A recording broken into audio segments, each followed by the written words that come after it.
British advanced pain clinic, నొప్పి మాయం, surgery దూరం. For appointments 9155515563. అంటే సార్ ఇక్కడ ఒక చిన్నది ఏంటంటే 24 క్రాఫ్ట్స్ అనేది చూసుకోవడానికి, లేకుంటే అది వాటి మీద పట్టు అనేది ఎక్కడ ఎవరెవరు సూట్ అవుతారు, దేనికి ఏది బాగా పండాలి, ఇవన్నీ చూసుకునేది ఒక కెప్టెన్ లాంటి డైరెక్టర్ కదా, డైరెక్టర్కి వదిలేస్తే అయిపోతుంది. అలా ఇప్పుడు నేను చేసే రోజుల్లో నేనే కాదమ్మా, నా ముందు తరం కానీ నా బ్యాచ్లో ప్రొడ్యూసర్లు కానీ ముందు సబ్జెక్ట్ ఫైనలైజ్ చేసుకునేవాళ్ళం. దాని తగ్గట్టు డైరెక్టరు, దానికి తగ్గట్టు క్యాస్టింగ్, సినిమా తీసేవాళ్ళం. అప్పుడు నేను సగం పెడితే నా డిస్ట్రిబ్యూటర్లు సగం పెట్టేవాళ్ళు. డిస్ట్రిబ్యూటర్లు అండర్ ప్రొడక్షన్లోనే కమిట్ అయ్యేవాళ్ళు, అడ్వాన్స్ ఇచ్చేవాళ్ళు. వాళ్ళకి షెడ్యూల్కి రష్ చేసి చూపించేవాళ్ళం. మేము మీరు ఇచ్చిన డబ్బుతో మేము ఈ సినిమా తీసాం, ఇంత లెంత్ వచ్చింది, ఇదిగో సినిమా అని డిస్ట్రిబ్యూటర్లకి రష్ చేసి చూపించేవాళ్ళం అమ్మ.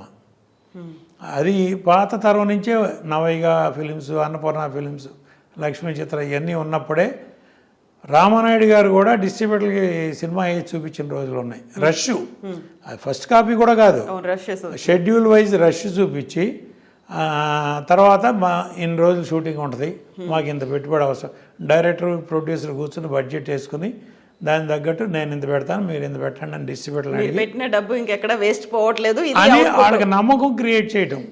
డిస్ట్రిబ్యూటర్కి ఇప్పుడు వాళ్ళు ఇచ్చిన డబ్బు నేను తీసుకుని ఏదో చార్మినార్ కొనుక్కున్నాను అనుకోకూడదుగా. అట్లా ఆ నమ్మకం క్రియేట్ చేయడానికి మరి వచ్చింది నా ముందు తరం. నేను పెట్టిన రూల్ ఏం కాదు అది, నేను అంతకుముందు ఉన్న రూలే నేను ఫాలో అయ్యా. షెడ్యూల్కి రచ్ చూపించేవాళ్ళం. సినిమా అంతా అయిపోయినాక 8 లెంత్ ఎంత లెంత్ వచ్చిందో బిఫోర్ రీ రికార్డింగు రాజ్ కోటి, ఎడిటర్సు, డైరెక్టరు, మేము, హీరో అందరం కూర్చొని రష్ చూసేవాళ్ళం. ఫుల్ డబుల్ పాజిటివ్ చూసేవాళ్ళం.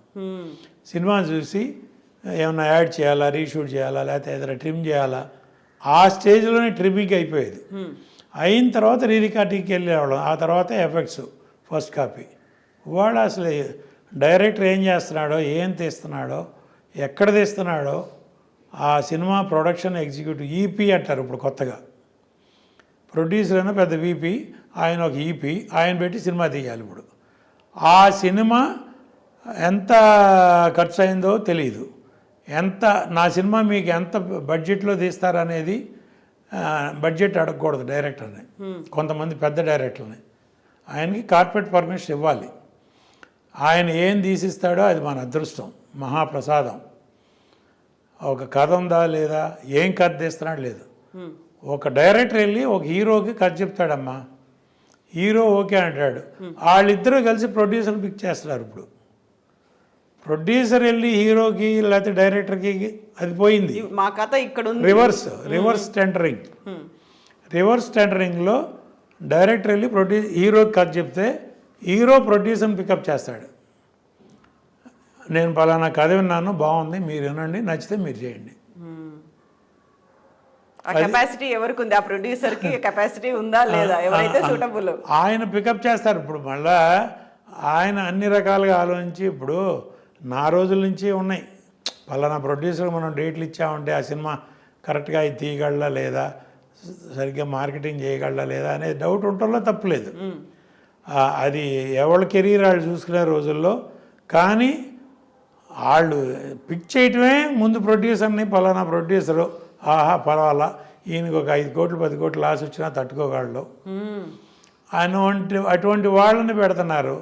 ఇప్పుడు సోకాళ్ళు ఇప్పుడు పలానా అని చెప్పకూడదమ్మా. వాళ్ళు డైరెక్టర్లు సినిమాలు తీస్తున్నారంటే, ఇప్పుడు శంకర్ ఫర్ ఎగ్జాంపుల్ నేను చెప్తున్నా, నిన్న రిలీజ్ అయింది ఇండియన్. అవును, భారతీయుడు. ఆ రిపోర్ట్ ఏంటో నాకు తెలుసు. నేను సౌత్ ఇండియన్ ఫిలిం ఛాంబర్లో ప్రెసిడెంట్గా ఉన్నప్పుడు లైకా ప్రొడక్షన్స్ వాళ్ళు ఆ శంకర్ మీద కంప్లైంట్ పెట్టారు. ఇది ఒక బడ్జెట్ మాకు రిటర్న్గా అగ్రిమెంట్ ఇచ్చి అనుకున్న బడ్జెట్ ఖర్చు అయిపోయింది, సినిమా 70% కూడా అవ్వలేదు, ఇంకా కంప్లీట్ చేయాలంటే నాకు కార్పొరేట్ పర్మిషన్ ఇస్తే కానీ నెక్స్ట్ షూటింగ్ ప్లాన్ చేయను అని కండిషన్ పెడితే ఆ ప్రొడ్యూసర్ లండన్ సుభాస్కర్ నాకు ఫోన్ చేసి ఇట్లా ఉంది, ఏం చేయాలంటే మరి ఏం చేయమంటారన్న. మేము కంప్లైంట్ పంపిస్తాం, మీరు టేకప్ చేయండి అన్నారు. చేశాను. వాళ్ళని పిలిపించాం, మాట్లాడాం. తర్వాత వాళ్ళు మళ్ళీ డైరెక్టర్తో గొడవ ఎందుకులే అని కాంప్రమైజ్ అయ్యి ఏదో ఒక బడ్జెట్ అనుకుని కంప్లీట్ చేసి, ఆ అనుకున్న బడ్జెట్లో కూడా అవలా. తర్వాత 236 కోట్లు అగ్రిమెంటు, 230 తర్వాత ఇంకొక 150 కోట్లు ఎక్స్ట్రా ఇచ్చేదట్టు ఆ సినిమా కంప్లీట్ చేయడానికి. అది కూడా అయిన తర్వాత ఇప్పుడు 600 దాకా అయిందని అంటున్నారు. అది అంతవరకు నిజం, ఆ పెట్టిన నిర్మాతకు తెలియాలి, తీసిన దర్శకుడికి తెలియాలి. అలాంటి సినిమా 6 ఏళ్ళు పట్టిందమ్మా. 6 సంవత్సరాల సినిమా మొదలుపెట్టిన కాడి నుంచి లైకా ప్రొడక్షన్స్ కాబట్టి వాళ్ళు ఏదో లండన్ నుంచి డబ్బులు పంపిస్తున్నారు, ఇక్కడ ఎవరో ఎగ్జిక్యూటివ్ ప్రొడ్యూసర్లు సినిమా తీస్తున్నారు, శంకర్ ఇష్టం వచ్చినట్టు తీస్తున్నాడు. తీస్తూ ఉంటే కంప్లీట్ మధ్యలో పాండమిక్ వచ్చింది. అఫ్కోర్స్ ఒక 2 ఇయర్స్ పోయింది. ఆ టైంలోనే ఈ కంప్లైంట్ ఇదంతా వచ్చింది. తర్వాత అప్పటికి ఆ పాండమిక్లో ఆ సినిమాలో యాక్ట్ చేసిన 5 ఆర్టిస్టులు చనిపోయారు, ఇంక్లూడింగ్ వివేక్. మెయిన్ క్యారెక్టర్ వేసే వివేక్తో సహా చనిపోయారు. 5 చనిపోయారు పాండమిక్లో. అది మార్చి ఇది మార్చి కథ మార్చి మళ్ళీ ఎట్టాగొట్ట కంప్లీట్ చేసి బయట. నేను ఆ రోజున వాళ్ళకి లైకా ప్రొడక్షన్స్కి ఒకే ఒక సలహా చెప్పా, ఇప్పుడు వరకు మీరు 236 కోట్లు పెట్టామన్నారు, ఇది పోయింది అనుకోండి, మీరు ఫర్దర్గా పెట్టే ప్రతి రూపాయి లాసే వస్తుంది, జాగ్రత్త అన్న. నేను అంత వారం చేశాను, వాళ్ళని కావాలంటే అడగండి. చేస్తే కాదు సార్ మాకు ప్రెస్టేజ్ ఆగిపోతే సినిమా బాగోదు, కమల్ హాసన్ గారి సినిమా ప్లస్ మా బ్యానర్కి ఇమేజ్ అది ఇది అంటే సరే మీ ఇష్టం. కార్పొరేట్ పర్మిషన్ ఇచ్చారు, సినిమా తీశారు, ఇది పరిస్థితి. అది ఇంకా దానికి ఇండియన్ 3 ఒకటి వస్తుంది మళ్ళీ, మీరందరూ కాసుకోండి. రీజన్ ఏమై ఉంటుంది అనుకుంటున్నారు మీరు? కథా కాకరకాయ లేదమ్మా. ఇప్పుడు అమ్మ మనం కథ అనుకుంటాం, కథ తగ్గట్టు డైరెక్టర్ అనుకుంటాం, దానికి తగ్గట్టు ఆర్టిస్టులు అనుకుంటాం, వాళ్ళు మన కంట్రోల్లో ఉంటారు. నేను సినిమా తీసే రోజుల్లో అమ్మ నా కథ మొత్తం డైలాగ్ వర్షన్తో సహా రెడీ అవ్వాలి. స్క్రిప్ట్ రీడింగ్ 2-3 సార్లు చేసేవాడిని. ఒక సినిమా చేస్తానే ఇంకో సినిమా పని చూసేవాడిని నేను. స్క్రిప్ట్ రీడింగ్ చూసుకుని లెంత్ చూసుకుని దీనికి కాస్ట్యూమ్స్, క్యారెక్టర్లు, ఆర్టిస్టులు ఎవరు, దానికి ఆర్టిస్టులకు కావాల్సిన కాస్ట్యూమ్స్ అసిస్టెంట్ డైరెక్టర్ని అడిగి ఎన్ని చేంజెస్ వస్తాయి, ఎంత కాస్ట్యూమ్స్ కావాలి, ఏం కావాలి, ఫుల్ పిక్చర్కి సరిపడే కాస్ట్యూమ్స్ రెడీగా ఉండయి, ఫుల్ పిక్చర్కి సరిపడే ప్రాప్స్ రెడీగా ఉండయి, అన్నీ రెడీ చేసి వాళ్ళ పొరపాటున ఒక ఆర్టిస్ట్ రాలేదు ఏదో హెల్త్ ఇష్యూలో, ఆల్టర్నేటివ్ నా షూటింగ్ ఆగేది కాదమ్మా. ఆల్టర్నేటివ్ ఏంటి, పలానా పని ఇదే ఆర్టిస్టులతో వేరే సీను, దానికి తగ్గట్టు కాస్ట్యూమ్ లేవు, ప్రాప్స్ లేవు అని అనకుండా మొత్తం రెడీగా పెట్టేవాడిని. అన్నీ ప్రీ ప్లాన్డ్గా పెడితే 32 నుంచి 35 రోజులమ్మా నేను పర్ సినిమా, అంతకంటే ఎక్కువ షూటింగ్లు చేయలే. దానవీర సూరకర్ణ ఎన్టీ రామారావు గారు 3 వేషాలు ఒకే ఫ్రేమ్లో 3 రామారావు గారు కనబడతారు. 3 వేషాలు, ఆయన డైరెక్టరు, ఆయనే ప్రొడ్యూసరు, అన్ని బాధ్యతలతో 45 రోజుల్లో ఆ సినిమా కంప్లీట్ చేశారు.